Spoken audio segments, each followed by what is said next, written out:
All right, class. So,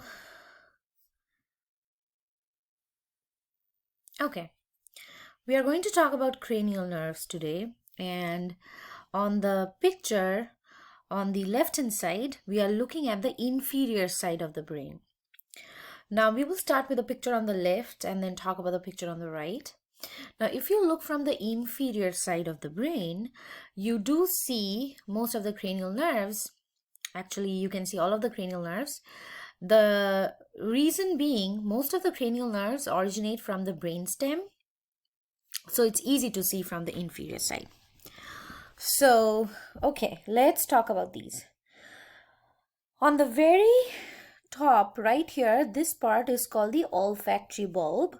This is where the first cranial nerve, which is olfactory nerve, that terminates. The olfactory bulb continues as the olfactory tract as it enters the brain. So this part is olfactory tract. The second cranial nerve, which is optic nerve, it comes from the eyes. So these two, they are coming from the eyes, and these are optic nerves. The optic nerves crisscross each other. So as you can see, they are crossing each other at this place, and this is called optic chiasm. After they crisscross at the optic chiasm, the optic nerves enter the brain as optic tract. The third cranial nerve is oculomotor, and it's this nerve right here. This is your oculomotor nerve. This is the third cranial nerve. The fourth one is trochlear, as you see this tiny nerve here. This is a trochlear nerve. And the fifth one is a thick one. It's called trigeminal nerve, as shown here. That's trigeminal nerve. That's cranial nerve number 5. Cranial nerve number 6 is called abducens, and you can see this here. This is abducens. Cranial nerve number 7 is facial, as shown by these thick ones here, facial. Cranial nerve number 8 is vestibulocochlear, shown right here. That is vestibulocochlear nerve. Cranial nerve number 9, glossopharyngeal. Glossopharyngeal, cranial nerve number 9, shown right here. Cranial nerve number 10, vagus, is this one. That's vagus. Cranial nerve number 11, accessory, shown here. These are the roots. And then cranial nerve number 12 is hypoglossal, as shown here. These are cranial nerve number 12. Now remember, the cranial nerves are paired nerves, and functionally they can be sensory nerves or motor nerves or both. We will come to the functions a little later. But in your exam, well, this time it's probably going to be multiple choice, but when you move on to phys and other classes, remember one thing. You always need to write the name of the cranial nerve followed by the number.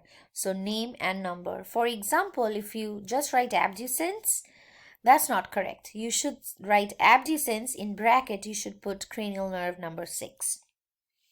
All right. So these are the 12 cranial nerves. Again, let's review.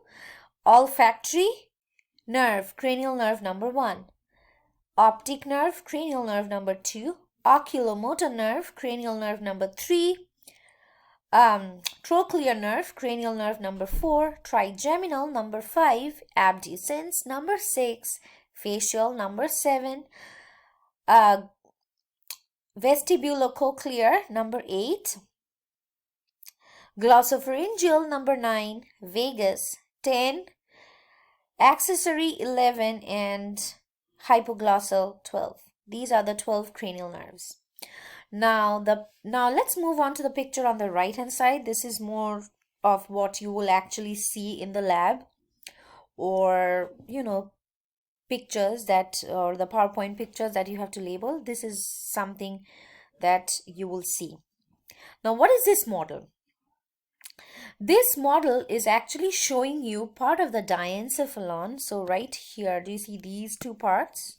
So it's showing part of the diencephalon, and all this part is the brainstem. So it's showing you diencephalon and brainstem together. Now, what are the structures? Let me erase all the red marks that I have put here. Anyway, so let's talk about all the cranial nerves that we see here. We do not see olfactory cranial nerve 1. We don't see the cranial nerve 1. However, we do see part of the optic nerve here. Do you see this? This is part of the optic nerve. They cross at the optic chiasm shown here.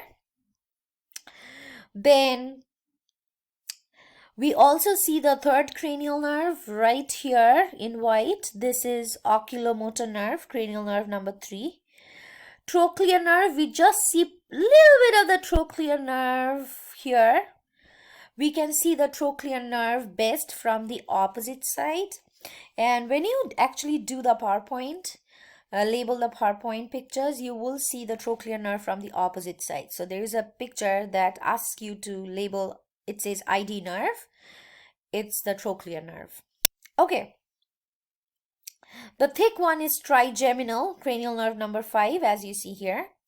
This white one, this is abducens, cranial nerve number 6. Then this one is facial. The one right next to it is cranial nerve 8, vestibulocochlear. So this right here is facial. Right next to it is vestibulocochlear.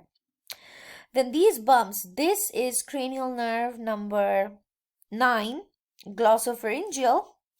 Then we have cranial nerve number 10. So this is glossopharyngeal. This is glossopharyngeal. This right here is vagus. So glossopharyngeal, glossopharyngeal, vagus. This is cranial nerve number 11, accessory. And the one that sticks out here and here, this is cranial nerve number 12, hypoglossal. So these are our 12 cranial nerves. All right. Okay. Now, you also need to know the function of cranial nerve, and this is a very simplified chart that I have made for you. In a regular semester, I just draw the chart on the board, but this time it's just going over the PowerPoint. Okay, as I mentioned before, the cranial nerves can be sensory or motor. Now, we will talk about whether it has visceral sensory functions or somatic sensory functions. We will also say whether it has somatic motor functions or autonomic motor functions. For a quick review, sensory functions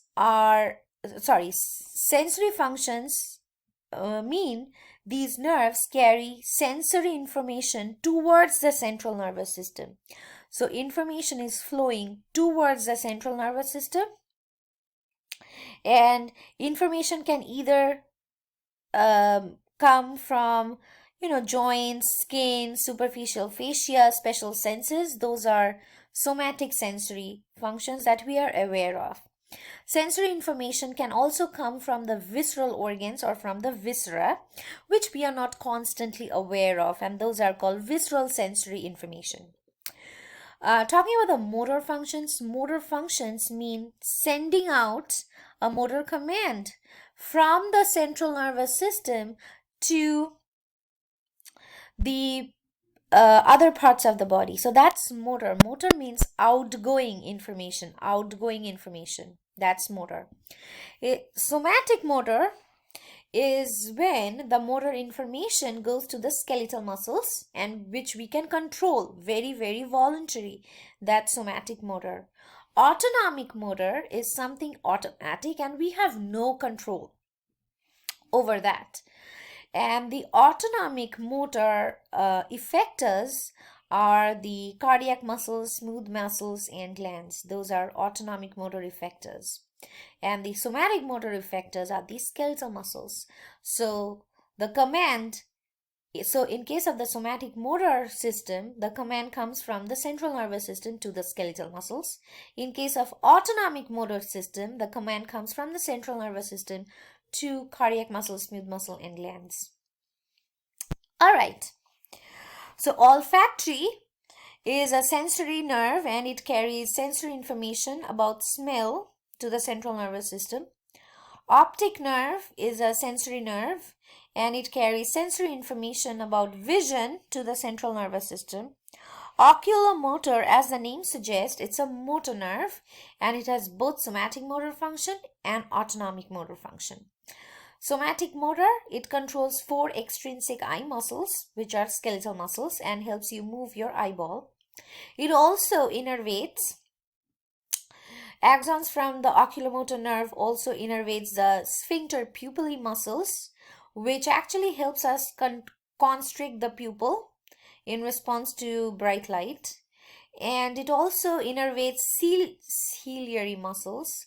Ciliary muscles help when the ciliary muscles, it helps in ciliary muscle contraction, and when that happens, the lens moves. When the ciliary muscles contract, the lens is more curved and it moves a little anteriorly and it's more curved, and that helps with near vision. The fourth cranial nerve is called trochlear, and this also controls one of the eye muscles called superior oblique muscle. The fifth cranial nerve, it carries sensory information from scalp, part of the face, anterior to third part of the tongue, oral cavity, etc. towards the central nervous system. And motor functions include muscles of mastication. So this nerve controls the anterior belly of the digastric muscle and also the flat mylohyoid muscle. The sixth one is abducens. It controls one eye muscle called lateral rectus. The seventh one is facial, and it controls a lot of things. It carries sensory information about taste from the anterior to third tongue.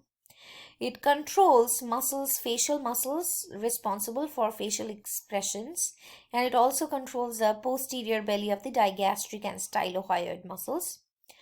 This muscle, the facial muscle, also controls secretion from the lacrimal gland and salivary glands. Okay. Vestibulocochlear nerve, cranial nerve number 8. It carries sensory information about hearing and equilibrium. Cranial nerve number 9, glossopharyngeal. It carries sensory information from the posterior 1/3 tongue.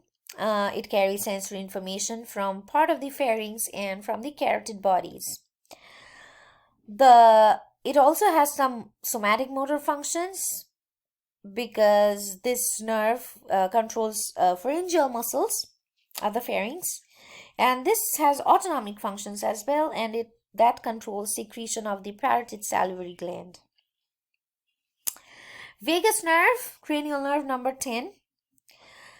It carries sensory information, visceral sensory information from the heart, lungs, and abdominal organs, something that we are not constantly aware of. It also carries general sensory information from the external auditory meatus, tympanic membrane, pharynx, and larynx. It has motor functions because this nerve controls some pharyngeal and laryngeal muscles. And it also has autonomic motor functions because this nerve innervates the heart, lungs, larynx, trachea, and abdominal organs. Vagus nerve is the most dominant, is the largest one, largest cranial nerve, and it innervates so many thoracic and abdominal organs. It's also called the wandering nerve. Okay, I'll stop here. Actually, let's continue. Accessory, cranial nerve number 11. It controls the trapezius and sternocleidomastoid muscles. And hypoglossal, it controls extrinsic and intrinsic tongue muscles. There are 4 intrinsic and 4 extrinsic tongue muscles. Just know that intrinsic tongue muscles help to maintain shape. Extrinsic tongue muscles are attached to bones and help to move the tongue actually. I'll stop